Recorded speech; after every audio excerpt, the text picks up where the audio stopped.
السلام علیکم معزز ناظرین، پیارے دوستوں، بہنوں، بھائیوں اور بزرگوں۔ میں حافظ عبدالنواز ایڈوکیٹ آپ کو اپنے اسلامی چینل کے اندر خوش آمدید کہتا ہوں، اور ہر روز کی طرح آج بھی ہم انشاءاللہ 8واں پارہ سورہ الانعام آیات نمبر 154 تا 164 تک کی تلاوت، ترجمہ اور تفسیر پڑھنے کی شرح حاصل کریں گے۔ تلاوت شروع کرنے سے پہلے ہم درود شریف پڑھتے ہیں، آپ بھی میرے ساتھ پڑھیں۔ اللهم صل على محمد وعلى آل محمد كما صليت على إبراهيم وعلى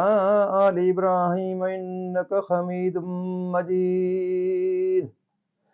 اللهم بارك على محمد وعلى آل محمد كما باركت على إبراهيم وعلى آل إبراهيم إنك حميد مجيد. اما بعد فاعوذ باللہ من الشیطان الرجیم، بسم اللہ الرحمن الرحیم۔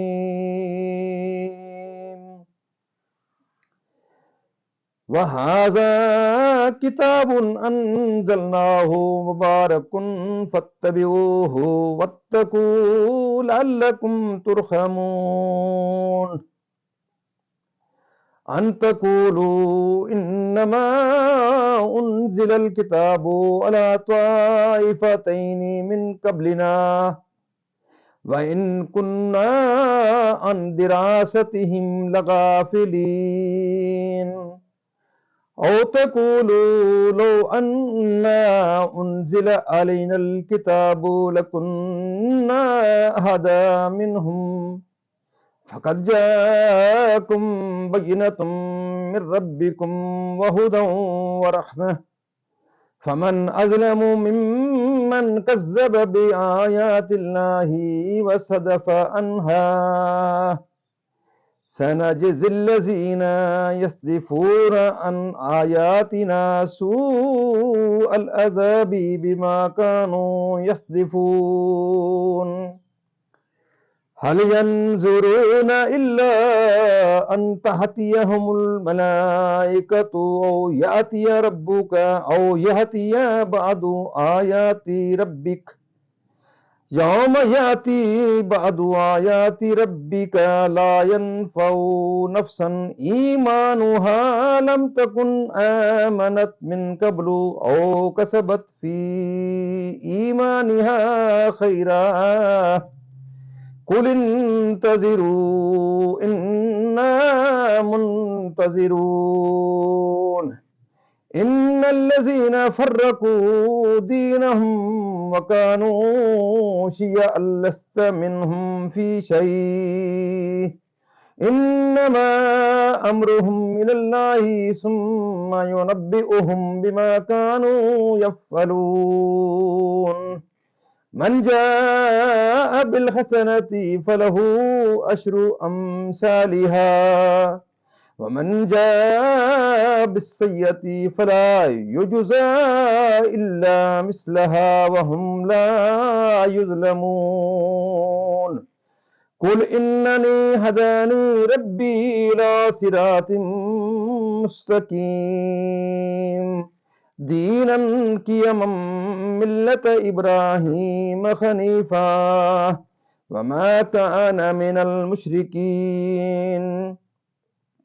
قل ان صلاتي ونسكي ومحياي ومماتي لله رب العالمين لا شريك له وبذلك أمرت وأنا أول المسلمين قل أغير الله أبغي ربا وهو رب كل شيء ولا تكسب كل نفس إلا عليها ولا تزر وازرة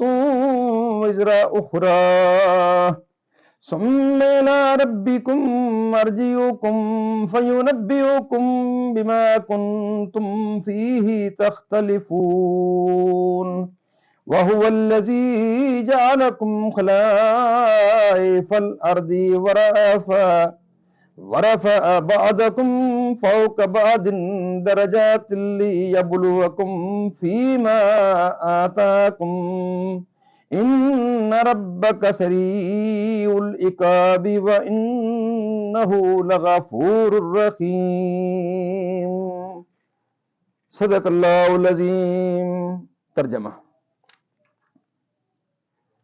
اور یہ برکت والی کتاب ہم نے اتاری تو اس کی پیروی کرو اور پرہیزگاری کرو کہ تم پر رحم ہو۔ کبھی کہو کہ کتاب تو ہم سے پہلے 2 گروہوں پر اتری تھی اور ہمیں ان کے پڑھنے پڑھانے کی کچھ خبر نہ تھی، یا کہو کہ اگر ہم پر کتاب اترتی تو ہم ان سے زیادہ ٹھیک راہ پر ہوتے، تو تمہارے پاس رب کی روشن دلیل اور ہدایت اور رحمت آئی تو اس سے زیادہ ظالم کون جو اللہ کی آیتوں کو جھٹلائے اور ان سے منہ پھیرے۔ ان قریب وہ جو ہماری آیتوں سے منہ پھیرتے ہیں ہم انہیں بڑے عذاب کی سزا دیں گے۔ بدلہ ان کے منہ پھیرنے کا کاہے کے انتظار میں ہیں، مگر یہ کہ آئیں ان کے پاس فرشتے یا تمہارے رب کا عذاب یا تمہارے رب کی ایک نشانی آئے۔ جس دن تمہارے رب کی وہ ایک نشانی آئے گی، کسی جان کو ایمان لانا کام نہ دے گا جو پہلے ایمان نہ لائی تھی یا اپنے ایمان میں کوئی بھلائی نہ کمائی تھی۔ تم فرماؤ رستہ دیکھو، ہم بھی دیکھتے ہیں۔ وہ جنہوں نے اپنے دین میں جدا جدا راہیں نکالی اور کئی گروہ ہو گئے، اے محبوب تمہیں ان سے کچھ علاقہ نہیں، ان کا معاملہ اللہ ہی کے حوالے ہے، پھر وہ انہیں بتا دے گا جو کچھ وہ کرتے تھے۔ جو ایک نیکی لائے تو اس کے لیے اس جیسی 10 ہیں، اور جو برائی لائے تو اسے بدلہ نہ ملے گا مگر اس کے برابر، اور ان پر ظلم نہ ہوگا۔ تم فرماؤ بے شک مجھے میرے رب نے سیدھی راہ دکھائی، ٹھیک دین ابراہیم کی ملت جو ہر باطل سے جدا تھے اور مشرک نہ تھے۔ تم فرماؤ بے شک میری نماز اور میری قربانیاں اور میرا جینا اور میرا مرنا سب اللہ کے لیے ہے، جو رب سارے جہان کا، اس کا کوئی شریک نہیں۔ مجھے یہی حکم ہوا ہے اور میں سب سے پہلا مسلمان ہوں۔ تم فرماؤ کیا اللہ کے سوا اور رب چاہوں، حالانکہ وہ ہر چیز کا رب ہے، اور جو کوئی کچھ کمائے وہ اسی کے لیے اسی کے ذمہ ہے، اور جو کوئی بوجھ اٹھانے والی جان دوسرے کا بوجھ نہ اٹھائے گی۔ پھر تمہیں اپنے رب کی طرف پھرنا ہے، وہ تمہیں بتا دے گا جس میں اختلاف کرتے تھے، اور وہی ہے جس نے زمین میں تمہیں نائب کیا اور تم میں ایک کو دوسرے پر درجہ بلندی دی کہ تمہیں آزمائے اس چیز میں جو تمہیں عطا کی۔ بے شک تمہارے رب کو عذاب کرتے دیر نہیں لگتی، اور بے شک وہ ضرور بخشنے والا مہربان ہے۔ مدنی ناظرین، یہاں تک اس کا ترجمہ اختتام پذیر ہوتا ہے۔ اب اس کی تفسیر، یعنی قرآن شریف جو کثیر الخیر اور کثیر النفع اور کثیر البرکہ ہے اور قیامت تک رہے گا اور تعریف و تبدیل و نسخ سے محفوظ رہے گا، یعنی یہود و نصارہ پر توریت اور انجیل اتاری کیونکہ وہ ہماری زبان ہی نہ تھی، نہ ہمیں کسی نے اس کے معنی بتائے۔ اللہ تعالیٰ نے قرآن کریم نازل فرما کر ان کے اس عذر کو قطع فرما دیا۔ کفار کی ایک جماعت نے کہا تھا کہ یہود و نصارہ پر کتابیں نازل ہوئیں، مگر وہ بدعقلی میں گرفتار رہے، ان کتابوں سے منتفع نہ ہوئے۔ ہم ان کی طرح خفیف العقل اور نادان نہیں ہیں، ہماری عقلیں صحیح ہیں۔ ہماری عقل و ذہانت اور فہم و فراست ایسی ہے کہ اگر ہم پر کتاب اترتی تو ہم ٹھیک راہ پر ہوتے۔ قرآن نازل فرما کر ان کا یہ عذر بھی قطع فرما دیا۔ چنانچہ آگے ارشاد ہوتا ہے، یعنی یہ قرآن پاک جس میں حجت واضح اور بیان صاف اور ہدایت و رحمت ہے، جب وحدانیت و رسالت پر زبردست حجتیں قائم ہو چکی اور اعتقادات کفر و ضلال کا بطلان ظاہر کر دیا گا، تو اب ایمان لانے میں کیوں توقف ہے، کیوں انتظار باقی ہے؟ ان کی ارواح قبض کرنے کے لیے قیامت کی نشانیوں میں سے جمہور مفسرین کے نزدیک اس نشانی سے آفتاب کا مغرب سے طلوع ہونا مراد ہے۔ ترمذی کی حدیث میں بھی ایسا ہی وارد ہے۔ بخاری اور مسلم کی حدیث میں ہے کہ قیامت قائم نہ ہوگی جب تک آفتاب مغرب سے طلوع نہ کرے، اور جب وہ مغرب سے طلوع کرے گا اور اسے لوگ دیکھیں گے تو سب ایمان لائیں گے، اور یہ ایمان نفع نہ دے گا۔ یعنی اطاعت نہ کی تھی، معنی یہ ہے کہ نشانی آنے سے پہلے جو ایمان نہ لائے، نشانی کے بعد اس کا ایمان قبول نہیں۔ اسی طرح جو نشانی سے پہلے توبہ نہ کرے، بعد نشانی کی اس کی توبہ قبول نہیں۔ لیکن جو ایماندار پہلے سے نیک عمل کرتے ہوں گے، نشانی کے بعد بھی ان کے عمل مقبول ہوں گے۔ ان میں سے کسی ایک کا، یعنی موت کے فرشتوں کی آمد یا عذاب یا نشانی آنے کا، مثل یہود و نصارہ کے حدیث شریف میں ہے، یہود 71 فرقے ہو گئے، ان سے صرف ایک ناجی ہے، باقی سب ناری، اور نصارہ 72 فرقے ہو گئے، ایک ناجی باقی سب ناری، اور میری امت 73 فرقے ہو جائے گی، وہ سب کے سب ناری ہوں گے سوائے ایک کے جو سواد اعظم یعنی بڑی جماعت ہے۔ اور ایک روایت میں ہے کہ جو میری اور میرے اصحاب کی راہ پر ہے، اور آخرت میں انہیں اپنے کردار کا انجام معلوم ہو جائے گا، یعنی ایک نیکی کرنے والے کو 10 نیکیوں کی جزا، اور یہ بھی حد و نہایت کے طریقہ پر نہیں، بلکہ اللہ تعالیٰ جس کے لیے جتنا چاہے اس کی نیکیوں کو بڑھائے، ایک کے ساتھ 100 کرے یا بے حساب عطا فرمائے۔ اصل یہ ہے کہ نیکیوں کا ثواب محض فضل ہے، یہی مذہب ہے اہل سنت کا، اور بدی کی اتنی ہی جزا یہ عدل ہے۔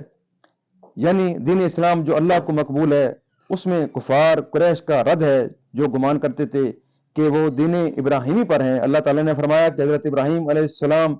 مشرک و بت پرست نہ تھے، تو بت پرستی کرنے والے مشرکین کا یہ دعویٰ کہ وہ ابراہیمی ملت پر ہیں باطل ہے۔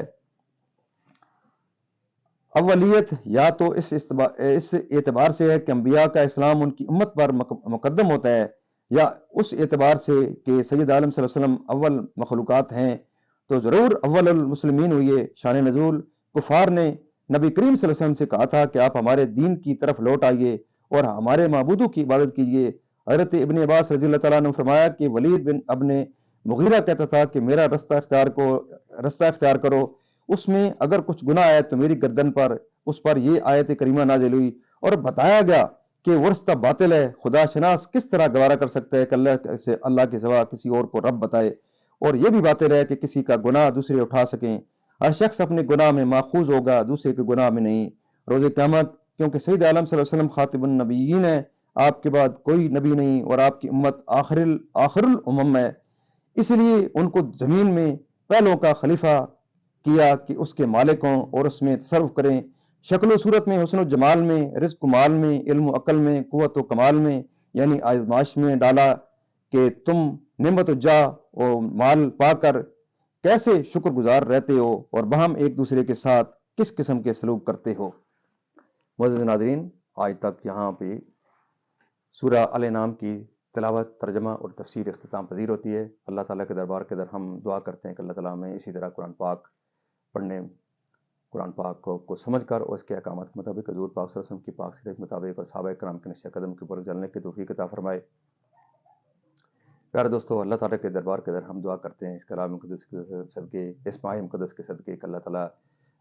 میرے اور آپ کے تمام کے صغیرہ و کبیرہ گناہوں کو معاف فرمائے، تمام پریشانیاں دور فرمائے، تمام بیمار کو شفا کاملہ عطا فرمائے۔ اور آپ سے یہ استدعا ہے کہ اللہ تعالیٰ آپ کو اس پروگرام کو زیادہ سے زیادہ لائک کرنے، شیئر کرنے اور سبسکرائب کرنے کی اللہ تعالیٰ آپ کو توفیق دے۔ خود بھی دیکھیے اس پروگرام کو، اپنے دوست اقربا اور عزیز اقربا جہاں تک اس آواز کو آپ پہنچا سکتے ہیں ضرور پہنچائیں، اور سب کو یہ کہیں کہ آپ اس پروگرام کو پوری اس کی تلاوت دیکھا کریں، اور آیت ترجمہ اور تفسیر پوری دیکھا کریں، اور آخر پہ اس کو ضرور لائک، شیئر اور سبسکرائب کر کے اس کے بیل والے آئیکن کو ضرور آپ پریس کیا کریں تاکہ یہ زیادہ سے زیادہ وائرل ہو اور زیادہ سے زیادہ لوگ اس سے فائدہ اٹھا سکیں۔ اللہ تعالیٰ آپ کی زندگی میں خیر و برکت عطا فرمائے، آمین ثم آمین۔